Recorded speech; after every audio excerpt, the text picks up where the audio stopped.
Hi, within this section, we're going to learn the basics of SQL.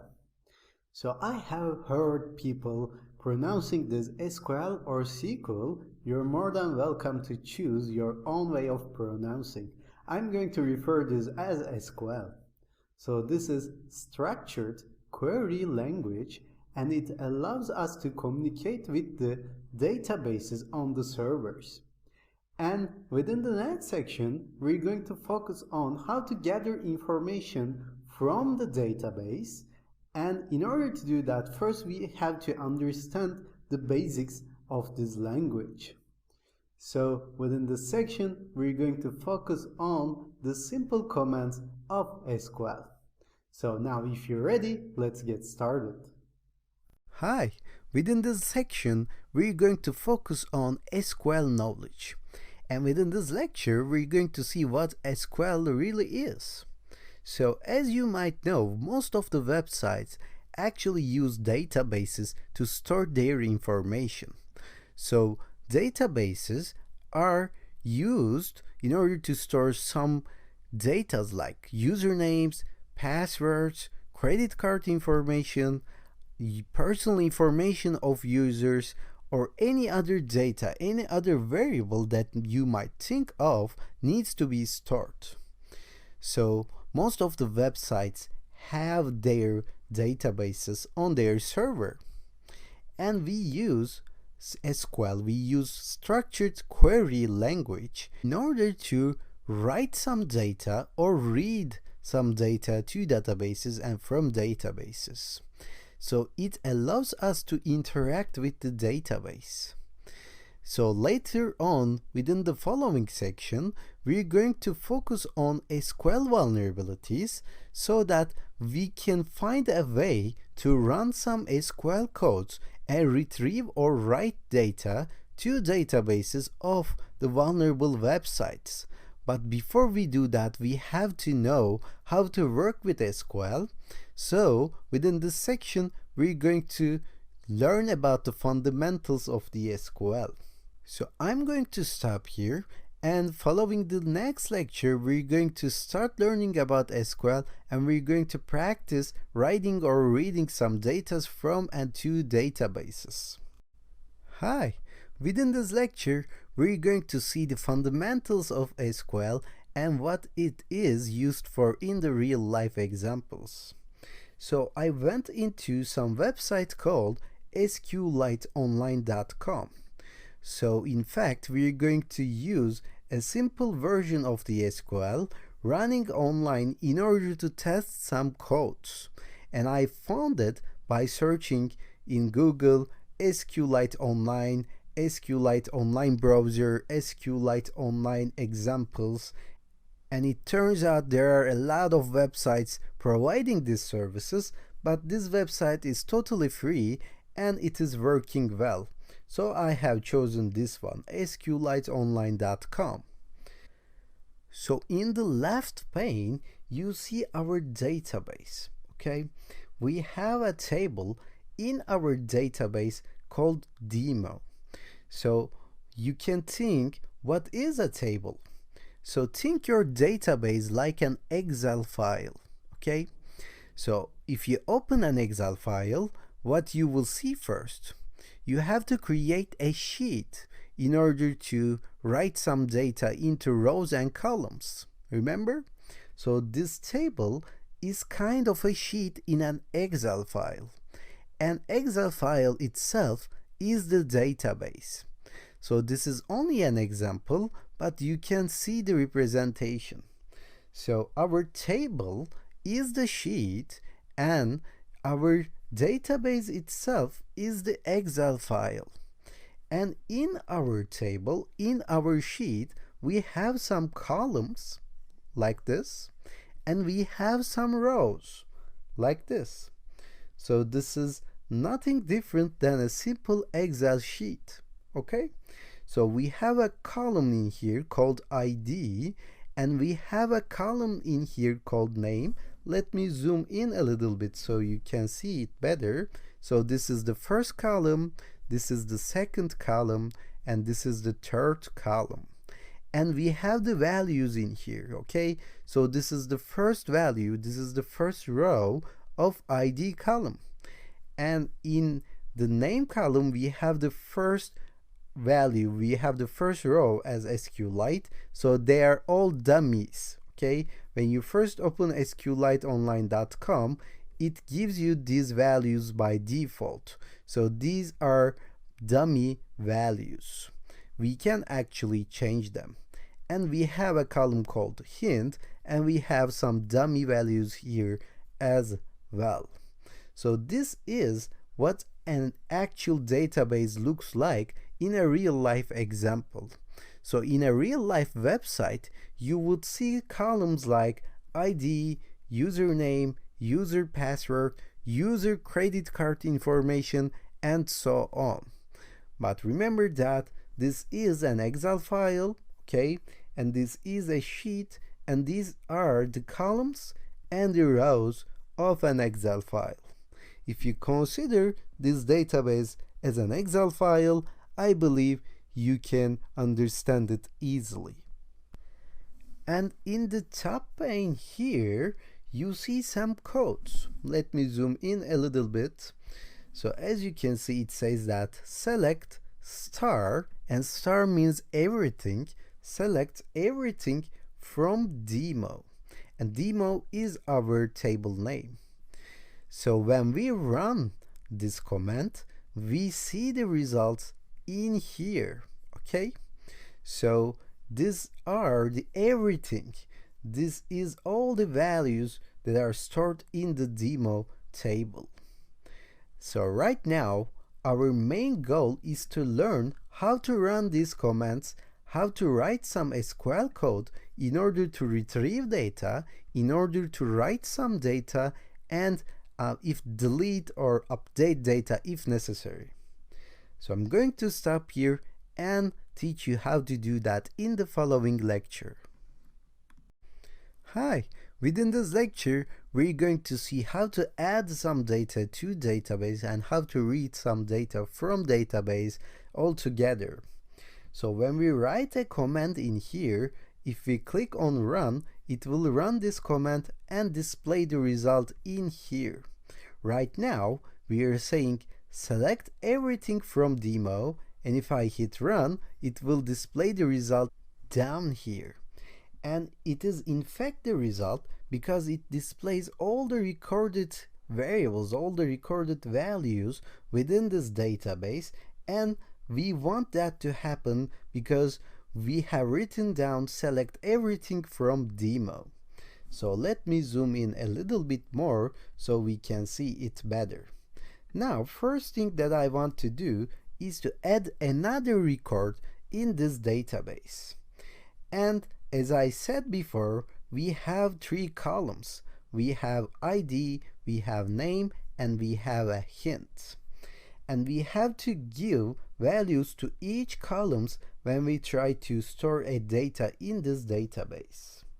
So let me show you what I mean. So let me zoom in once more, and I'm going to write insert, okay? And this is the command to insert a new record in a database, and then I'm going to say insert into, and then you have to specify the name of the table. So I'm going to insert something into the demo, and then I have to specify the column names. So ID, comma, with space, name, comma, with space, and hint. Okay? So I'm going to insert something into the demo, and I'm going to specify the values for ID, name, and hint.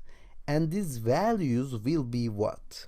So I'm going to write values, and you have to be careful with the uppercase and lowercase syntax in here because SQL requires this. And after that, I will open a parenthesis and I will specify the values that I will be using. So the first one will be the ID, and as you can see, ID ends with 16. Now I'm going to say 17, and in fact it really doesn't matter. Let me say 18 for example, okay? and then I'm going to specify a name, and I'm opening and closing a quotation mark because in the first column I have to specify an integer, which is a number, and we're going to see what an integer or a number or a text means in the Python section. Don't worry, but just know that the integer means a whole number, and the ID is requiring a whole number, and this name and hint requires a string, a text, okay, a simple text. So I'm going to say James in name, and I'm going to say guitar in hint, okay? After that, I'm going to close this parenthesis, and I am done with the first comment. And as in here, I have to end this line with a semicolon. So I'm going to add this here, and I'm going to zoom out and hit run. So when I hit run, it got executed, but now I don't see it because I have to run select everything from demo one more time. But if I run this once again, then this will be trying to add the demo with these column names and with these values one more time, so this will be duplicated and it will give us an error. So rather I'm going to cut this, okay? I'm not going to use this one more time. I'm just going to run this. So if I say run, then I will see my latest record down here. So I see the ID as 18 and the name is James and the hint is guitar. So when I run this one more time, nothing will change because I'm not adding or deleting or updating anything anymore. So let me open my notes.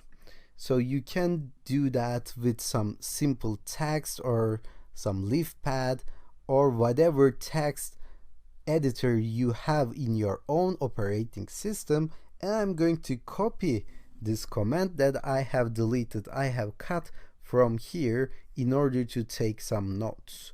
And you don't have to do that actually, but if you want to take notes, you can use this, okay?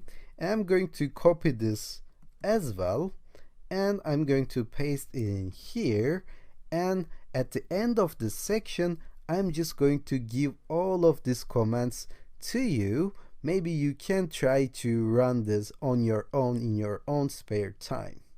So right now I'm going to stop here, and within the next lecture we're going to see how to delete some values or update some values if necessary. Hi, within this lecture we're going to see how to update some values or delete some values from database using SQL. So we have already learned how to add some values to a database or a table using insert into command. Now I'm going to use another command, which is delete. So if you want to delete something from a database, you can use this command. So start with delete, and of course you have to specify the table name that you will be deleting, okay?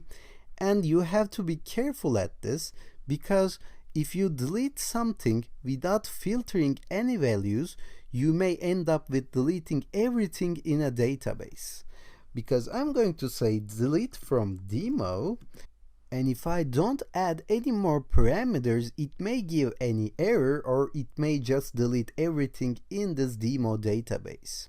So I'm going to add a filter, and in order to do that, I'm going to use var. So it means that I'm going to using a filter. So I'm going to say delete from demo if only the name is, okay, name is James, for example. And beware that I'm using quotation marks when I specify the value of this name. So if I do that, it will only find the values that has the name of James, and it will only delete those values.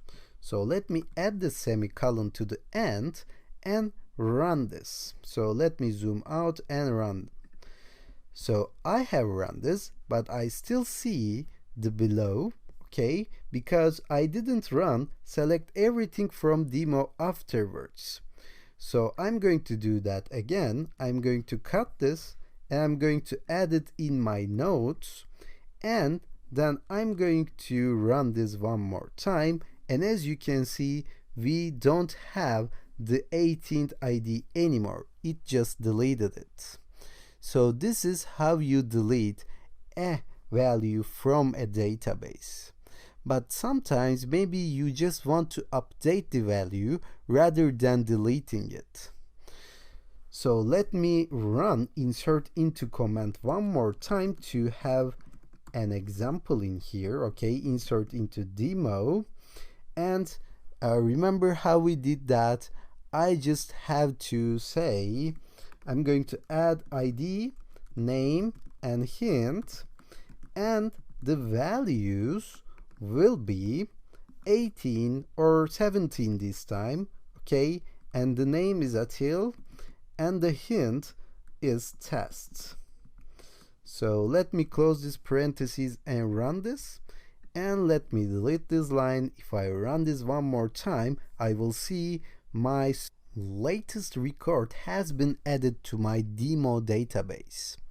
So right now I'm trying to change the value of this ID to be 18, for example. So in order to do that, I'm going to use a command called update. I'm going to say update, and what I'm going to update is the demo, okay? I'm going to update the demo, and I'm going to use a new keyword as set, okay? I'm going to set ID to be 18, and I'm only going to do that if the name is Atil. So I'm going to say var name is Atil, okay? So let me zoom out and try to run this, and let me cut this, delete this, and hit run one more time, and as you can see, my ID is updated to 18 in fact. So right now I know how to update data, update values as well. So let me open my notes and paste it in here. So far we have learned how to add some values, how to insert some values, how to update them, and how to delete them. So let's stop here, and within the last lecture of this section, we're going to focus on deepening our knowledge of where keyword, where filters. Hi, within this lecture, we're going to see how to use where keyword in selecting some values from databases as well. So far, we have seen how to insert data, how to delete data, and update those values in a certain table, in a certain database. But what we didn't see, we can use this where keyword when we try to select some data from a certain table. So far, we have selected everything from demo, but also I can say select everything from demo where name is Atil, okay? And if I run this, it will only display the result that is applicable to this filter. And as you can see, I have only one result. And I can do this with other stuff as well. I can say just display where ID is 18 or maybe 15, for example. And if I run this, I will get the ID of 15. But beware that I'm not using quotation marks in this case, because this is a number, this is not a text. And I can do that for ID is 1. And I got the first record in my database. And of course, I can do something more than that. I can also say, just show me the values whose name is starting with S, or whose name is ending with S or something. How do we do that? We use the same command, okay, select everything from demo, And rather than saying var ID is this or var name is this, we use some keyword called like. And this is used like this. So I can say var name like, okay, it means that name will be having this regular expression. And in order to do that, in order to specify, I will do it like this. So a and percent. So if I run this, it will show me the results whose name is starting with A. Okay? It means that it is starting with A and the rest doesn't even matter. So I can do it like this. Percent and A, for example. And if I hit run, it will show me the results that is starting with something but ending with A. And apparently I don't have any data ending with A. So maybe if I do something like 1 and say run, and I believe I don't have anything like this. So let's try S. I don't have anything like this. Let me do it like this, starting with S and percent. So I have something ending with E, for example. Let me try that. Percent E, okay. And if I hit run, it will only show me the values whose name is ending with E. So this will make your life easier when you try to read values from a database containing hundreds of thousands of people, hundreds of thousands of records in it. So maybe you hacked into a database containing hundreds of thousands of user information and you're only trying to find the username admin. So you can just try to filter your queries against this name. So right now you know how to do that. And actually we're going to stop here, and within the next section we're going to see how to use this information in order to inject some SQL codes into the websites and in order to read and write data to databases. Now you know how to write some values to the databases, how to read some values from databases, how to update them, and how to delete them. Now you're ready to go on to the next section where we are going to focus on SQL injection vulnerabilities of websites.